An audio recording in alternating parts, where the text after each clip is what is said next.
جمعے کی نماز میں جلد آنے کی فضیلت۔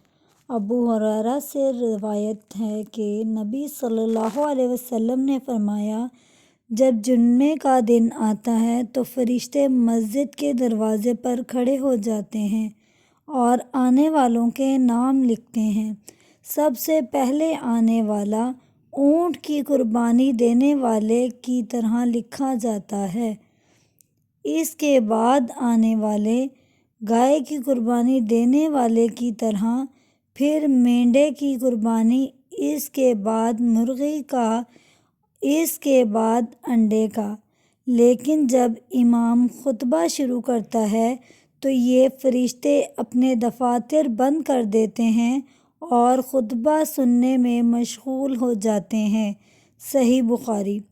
جب امام خطبے کے لیے کھڑا ہو اس وقت سے ختم نماز تک نماز و اذکار اور ہر قسم کا کلام منع ہے، البتہ صاحب ترتیب اپنی قضا نماز پڑھ لے۔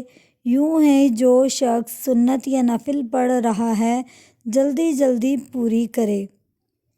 جو چیزیں نماز میں حرام ہیں جیسے کھانا پینا، سلام و جواب، سلام وغیرہ، یہ سب خطبے کی حالت میں بھی حرام ہیں، یہاں تک کہ امر بالمعروف، خطیب امر بالمعروف کر سکتا ہے۔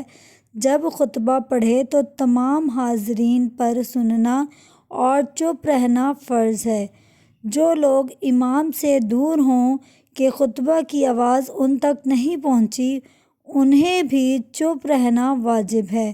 اگر کسی کو بری بات کرتے دیکھیں تو ہاتھ سے یا سر کے اشارے سے منع کر سکتے ہیں، زبان سے ناجائز ہے۔ خطبہ سننے کی حالت میں دیکھا کہ اندھا کنویں میں گرنا چاہتا ہے یا کسی کو بچھو وغیرہ کاٹنا چاہتا ہے تو زبان سے کہہ سکتے ہیں۔ اگر اشارہ یا دبانے سے بتا سکیں تو اس صورت میں بھی زبان سے کہنے کی اجازت نہیں۔ خطیب نے مسلمانوں کے لیے دعا کی تو سامعین کو ہاتھ اٹھانا یا آمین کہنا منع ہے، اگر ایسا کریں گے تو گناہ گار ہوں گے۔ خطبے میں درود شریف پڑھتے وقت خطیب کا دائیں بائیں منہ کرنا بدعت ہے۔ حضور اقدس صلی اللہ علیہ وسلم کا نام پاک خطیب نے لیا تو حاضرین دل میں درود شریف پڑھیں، زبان سے پڑھنے کی اس وقت اجازت نہیں۔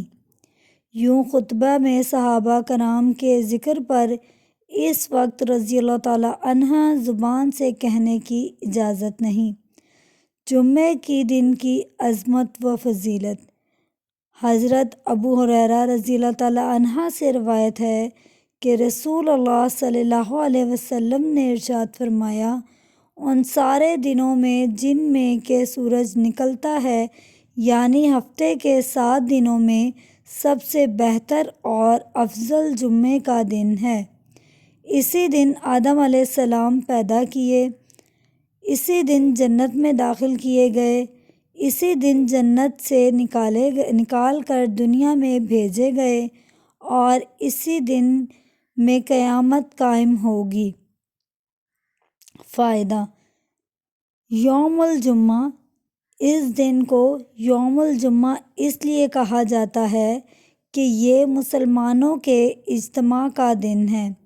آسمان اور زمین اور ساری کائنات جو اللہ تعالیٰ نے 6 دنوں میں پیدا فرمائی، ان میں سے آخری دن جمعے کا ہی ہے جس میں اس کا پیدائش کا کام مکمل ہوا۔ یہ دن اللہ تعالیٰ کی خاص برکتوں اور رحمتوں کا دن ہے، اس لیے اس دن بڑے بڑے واقعات اللہ تعالیٰ کی طرف سے واقع ہوئے اور واقع ہونے والے اس دن کی انہی خصوصیات کی وجہ سے اور اہم شاندار اجتماعی نماز کے لیے جمعے کا دن مقرر کیا گیا ہے۔